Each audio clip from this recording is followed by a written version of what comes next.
Hey everyone, it's Colin. How's it going? Professional Mac users have been worried about Apple's commitment to the platform for a while now. But with what Apple announced recently is absolutely changing their perspective on the company for the better. Stick around and we'll talk about why it's such a big deal.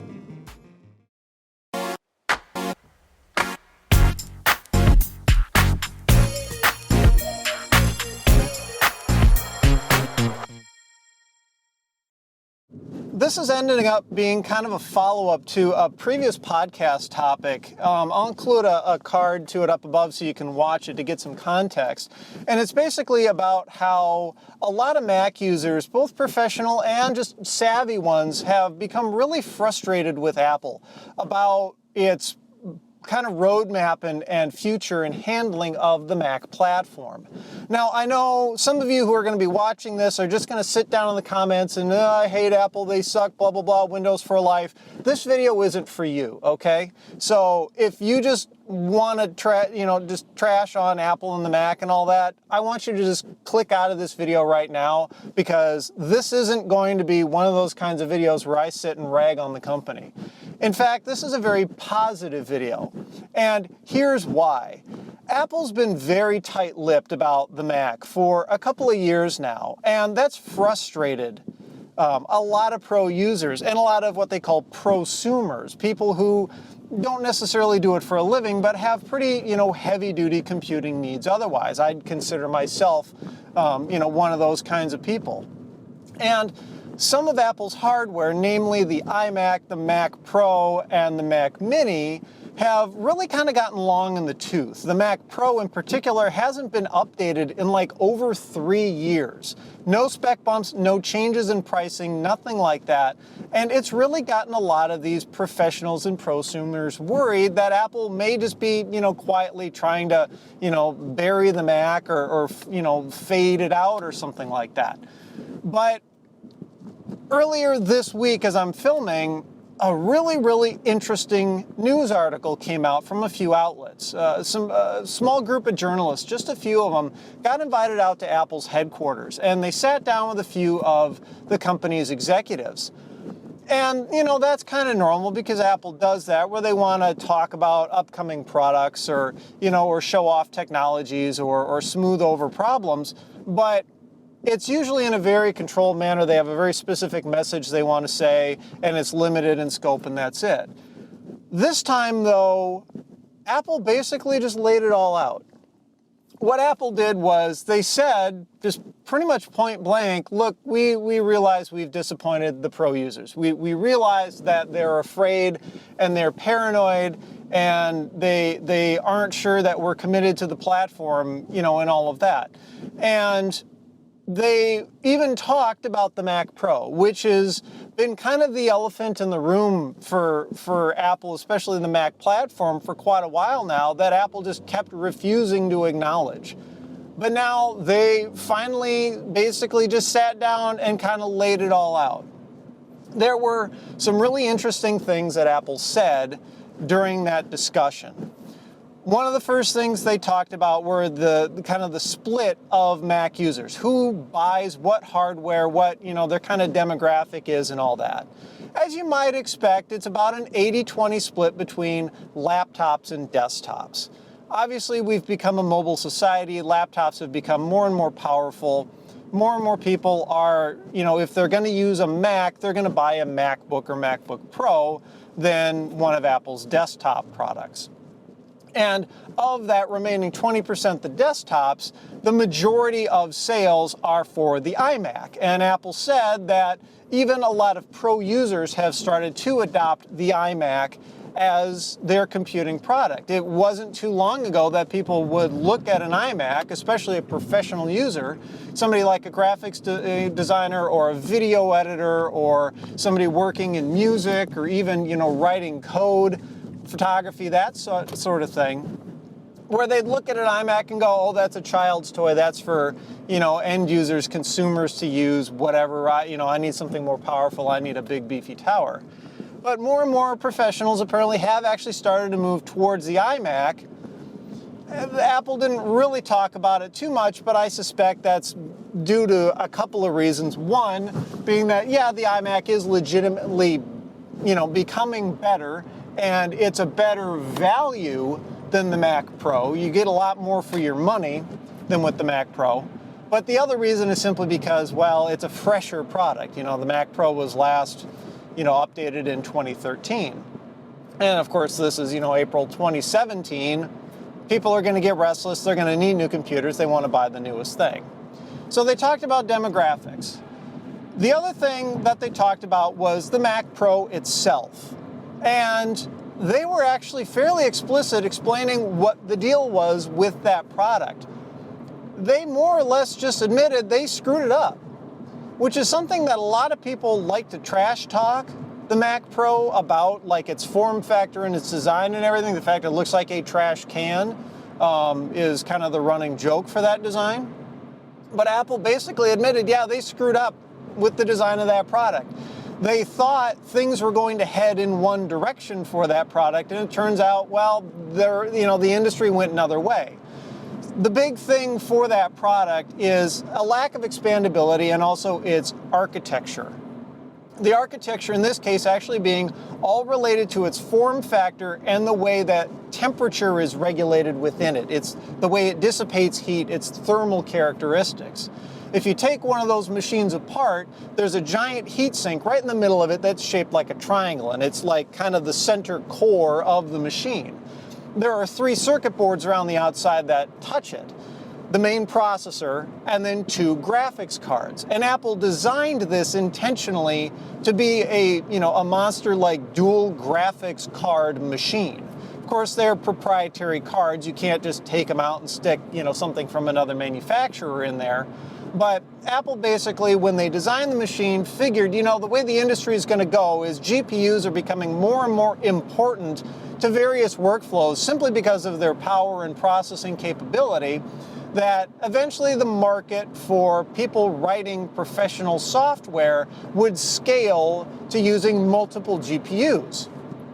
And so they designed the Mac Pro around that, where, it basically had that 3-sided approach, and it was designed so that each of the 3 sides would be roughly equivalent in terms of, thermal dissipation. Each of those 3 circuit boards would be, pushing about the same amount of heat into that thermal core, that big heat sink in the middle, and thus the machine would be able to regulate the temperature pretty evenly and effectively and all of that. Well, what Apple explained was the industry didn't really go that way. GPU capabilities got better and better and better, and the industry just decided, forget the whole multi-GPU thing. In terms of, industries like video editing and rendering and computational stuff that can take advantage of GPUs, that sort of deal. So Apple kind of got left holding the bag there going, well, we've got this great dual GPU platform, but the industry doesn't want to use multiple GPUs. And they couldn't really redesign that form factor of the Mac Pro to work really well with, one CPU socket and one really powerful GPU. Apple didn't really talk about why it took them so long to come to this conclusion, but, the way they spoke kind of made it sound like they potentially were in denial for a little while there. That, they just wanted to stick with it and, maybe things would turn around. Something like that. And a lot of pros are still pissed, even after this, this conversation, because that's really what it was that Apple seemed to have with these few reporters. A lot of pros still seem to be kind of pissed at Apple about taking so long. Why didn't they even do some basic spec bumps or whatever with the product?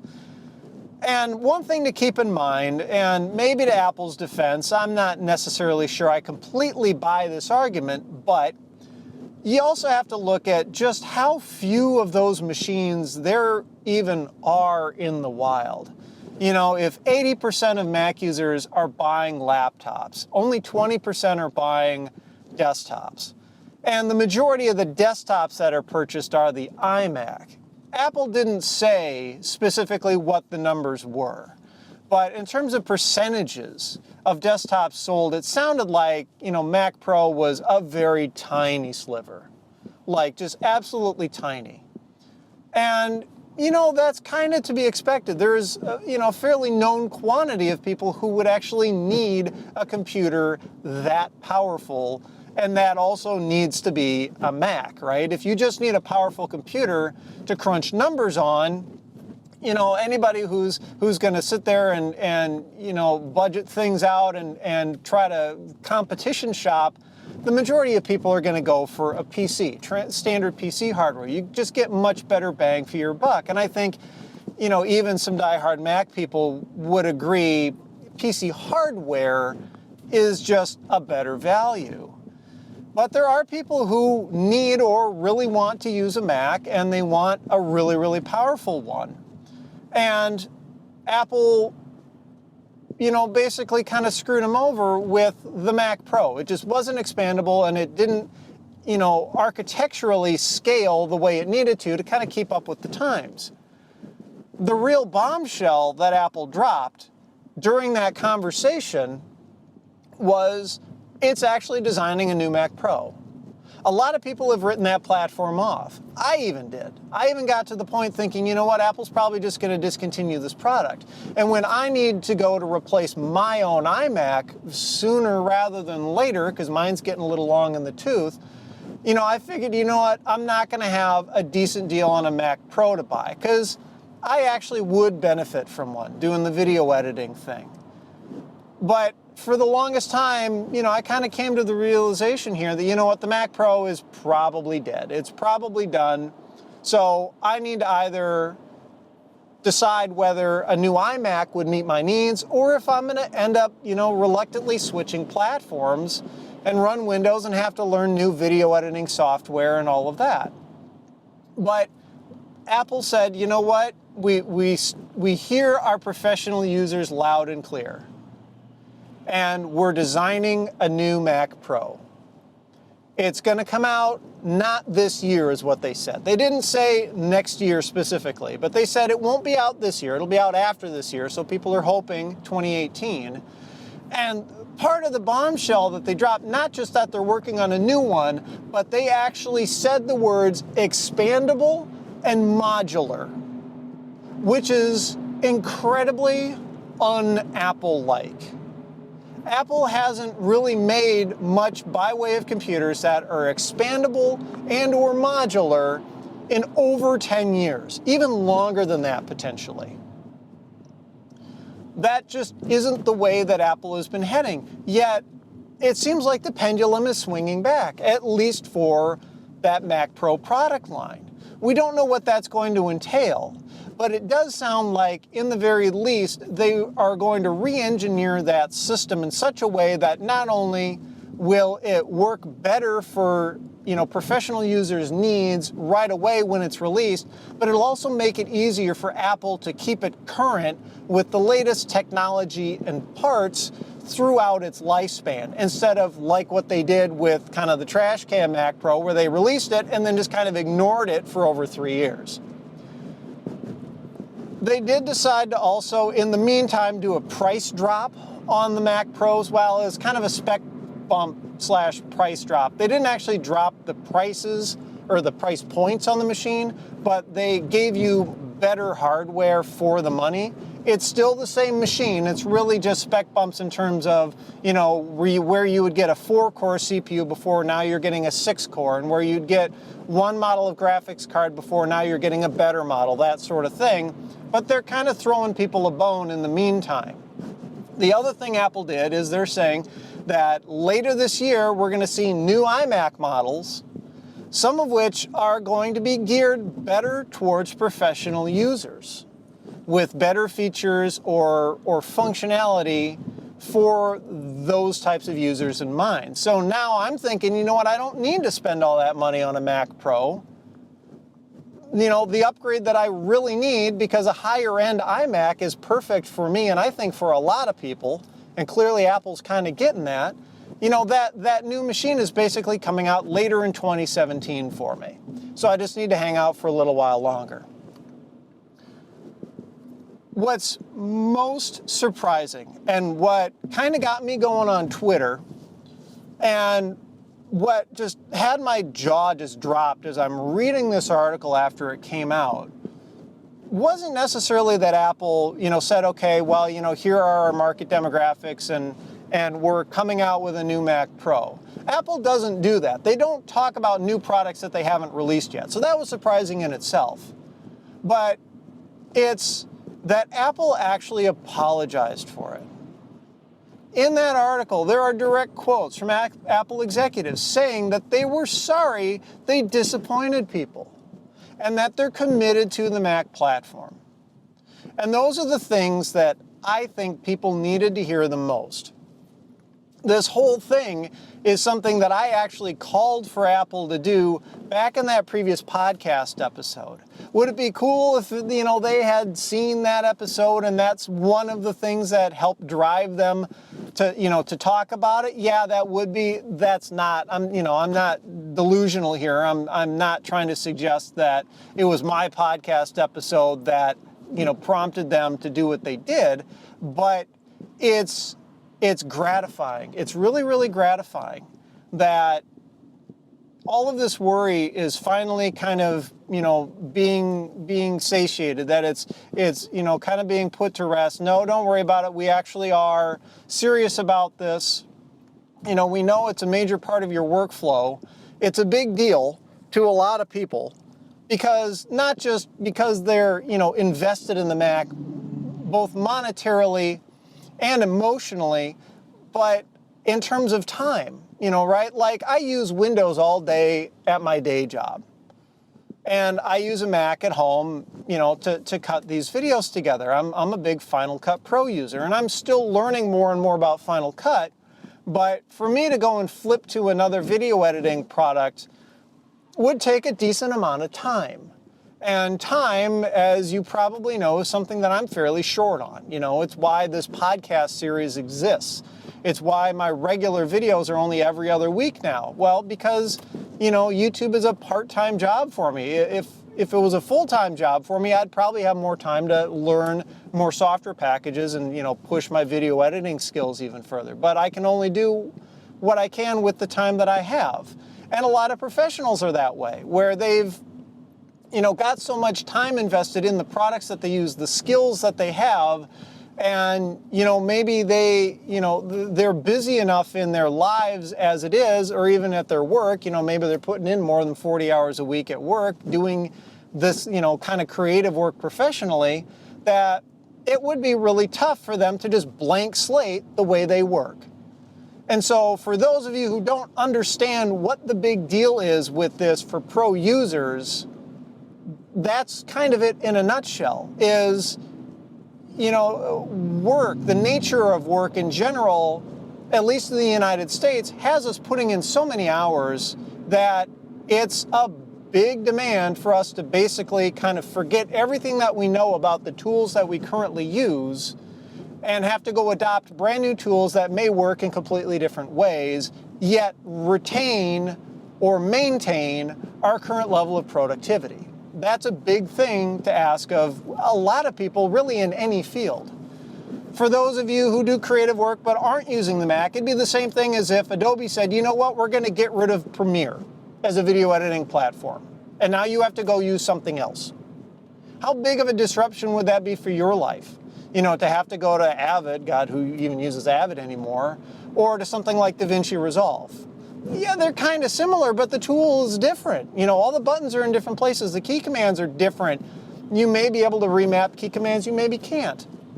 It's a big ask. So that's why this whole Mac Pro thing is really bigger than just being about that piece of hardware. It's really about, whether it's going to prompt major disruption for the people who rely on, this company's products, whether or not they actually even use that company's software.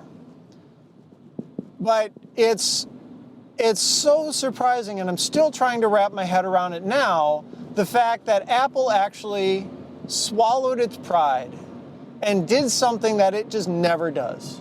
Apple doesn't do this. It doesn't say, look, guys, we screwed up. It doesn't say, here's what's going on in the future. We don't have any products to announce right now, but this is our roadmap. Apple doesn't talk about roadmaps. And Apple certainly doesn't do kind of a deeper dive analysis of why the product had failed. It just doesn't really talk about that. When Apple discontinues a product because it doesn't work, it tries to do so as quietly as possible. It just kind of sweeps it under the rug and pretends it doesn't exist. But this is Apple facing its users head on and saying, look guys, we screwed up, we're sorry, here's why, and here's what we're going to do to make it right. And that really helps rebuild trust. And it's a good example for a lot of other manufacturers to follow, that transparency with your customers can go very, very far and help build even more loyalty. Very briefly, there's a book called The Macintosh Way, and is written by a guy named Guy Kawasaki. He used to work for Apple back in the 80s, and he's what they called their chief evangelist. His job was to try to continue to foster, the community of Apple users. And it's an incredible book, and it's about Apple, but it applies to pretty much any type of business. So I suggest you go read that book if you get a chance, because what he lays out in that book is something that Apple seems to have kind of strayed from for a while, about how you engage your core audience and how your core audience can help work for or against you depending on how you engage with them or don't engage with them. And with these articles that came out, this conversation that Apple had, it really goes a long way to showing that Apple's kind of maybe starting to get it again, especially with the talk of modularity. Potentially you may be able to upgrade your own computers again. Boy, isn't that a concept, right? We'll see where it goes, of course. Nothing is, set in stone and is firm. There aren't a ton of details, but it bodes optimism. And it's something that I think a lot of people have been wanting for a while now, and it gives us all kind of a sigh of relief. So I'm curious, if you are a professional or creative kind of, computer user, have you been on the Mac? Have you been worried about the product's future? Have you been holding off on a new Mac purchase because you're not sure where, the company is going to take the product line? Did you switch away from the Mac and went to PC or Windows because you were afraid that Apple was going to dump it, or because Apple just didn't have a product that really met your needs? I'm curious as to your thoughts, so be sure to shout those out down in the comments below. Just remember, I know people are going to hate on Apple down there, and that's fine. Get it off your chest, but at least let's be civil, okay? All right. If you liked the video, I would appreciate a thumbs up. Be sure to subscribe if you haven't already. You can follow me on Twitter and Instagram at thisdoesnotcomp. And as always, thanks for watching.